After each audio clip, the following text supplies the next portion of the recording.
नमस्ते। डिजिटल दुनिया में हम सब ने वो हिंदी नैतिक कहानियां तो देखी ही हैं जिन पर लाखों करोड़ों व्यूज आते हैं। लेकिन क्या कभी ये सवाल मन में आया है कि इनके पीछे एक एक तरह का फॉर्मूला काम करता है? आज हम इसी रेसिपी को समझने की कोशिश करेंगे और जानेंगे कि ये कहानियां इतनी असरदार क्यों होती हैं। ये एक कहानी के विलन का डायलॉग है और ये हमें सीधा उन कहानियों की कठोर दुनिया में खींच लेता है। ये सिर्फ एक लाइन नहीं है, असल में ये उस अन्याय की नींव है जिस पर यह पूरी कहानी टिकी है। एक ऐसी दुनिया जहां गरीब होना या कोई शारीरिक कमी होना ही सबसे बड़ा गुनाह बन जाता है। आज की हमारी पड़ताल इन्हीं 6 हिस्सों में बटी होगी। हम एक एक करके इन कहानियों के हर पहलू को खोलेंगे, ये समझने के लिए कि आखिर वो कौन सी बात है जो इन्हें इतना असरदार बना देती है। इन सभी कहानियों की शुरुआत होती है एक ऐसे हीरो से जिसके साथ फौरन एक हमदर्दी हो जाती है। वो नेक है, मेहनती है, पर साथ ही साथ बेहद गरीब और मुसीबतों से घिरा हुआ। यही इन कहानियों का सबसे ज़रूरी हिस्सा है। इस फॉर्मूले को समझने के लिए हम 2 किरदारों का सहारा लेंगे। एक है मनोहर और दूसरी है फागुनी। दोनों के हालात देखिए, लगभग एक जैसे हैं। दोनों ही गरीबी और समाज के ताने झेल रहे हैं, और यही बात उन्हें इन कहानियों का एक परफेक्ट हीरो बनाती है।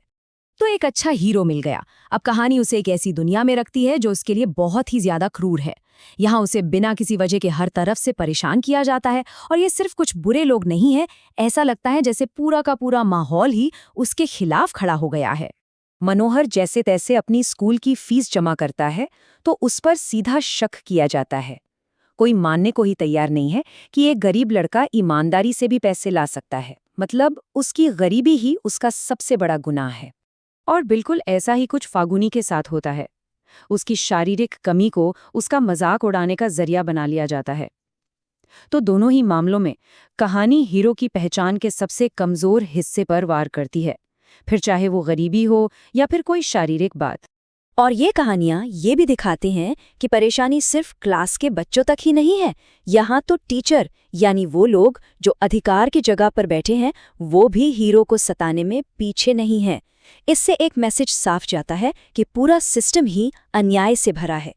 जब हीरो के लिए सारी उम्मीदें खत्म हो जाती हैं, ठीक तभी कहानी में एक बाहरी लगभग जादुई ताकत की एंट्री होती है जो आती है और सब कुछ ठीक कर देती है। कहानी कहने की भाषा में इसे डेउस एक्स माकिना कहते हैं। मतलब एक ऐसा समाधान जो अचानक से कहीं से आ गया हो। मनोहर की कहानी में ये मदद एक अमीर सेठ के रूप में आती है। वो अचानक से सामने आता है और मनोहर की सारी दिक्कतें, चाहे वो पैसे की कमी हो, पिता की बीमारी हो या स्कूल से निकाला जाना हो, सब कुछ एक झटके में हल कर देता है। और फागुनी की कहानी में यहाँ समाधान बिल्कुल जादुई है। एक जादूगरनी उसे मिलती है और एक मंत्र पढ़कर उसकी परेशानी दूर कर देती है। तो किरदार चाहे सेठ हो या जादूगरनी, काम दोनों का एक ही है, एक बाहरी ताकत बनकर हीरो को तुरंत बचाना। इस मदद के बाद आता है कहानी का वो हिस्सा जो सबसे ज्यादा सुकून देता है। यहाँ हीरो की किस्मत पूरी तरह से पलट जाती है और जिन लोगों ने उसे सताया था उन्हें अपने किए की सजा मिलती है। ये बदलाव बहुत नाटकीय और देखने लायक होता है। सोचिए, मनोहर की सारी तकलीफ की वजह क्या थी? सिर्फ 600 रुपए, 3 महीने की स्कूल फीस। और जब सेठ आकर इस छोटी सी समस्या को मिनटों में हल कर देता है तो ये उस अन्याय को और भी ज्यादा गहरा महसूस कराता है जिसका सामना मनोहर ने किया था। मनोहर का सफर देखिए, कितना साफ है। कहाँ वो सड़क पर बूट पॉलिश करने को मजबूर था और कहाँ अब वो एक अमीर सेठ का वारिस बन गया है। ये बदलाव इतना तेज और इतना बड़ा है जो दिखाता है कि न्याय सिर्फ हुआ नहीं बल्कि बहुत ही शानदार तरीके से हुआ। फागुनी की कहानी में तो इंसाफ बिल्कुल जैसे को तैसा वाला होता है।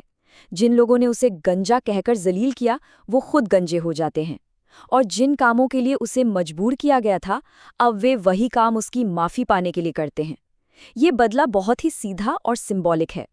तो हमने इस पूरे फॉर्मूले को तो समझ लिया, पर अब सवाल ये है कि आखिर ऐसी कहानियां इतनी पॉपुलर होती क्यों हैं?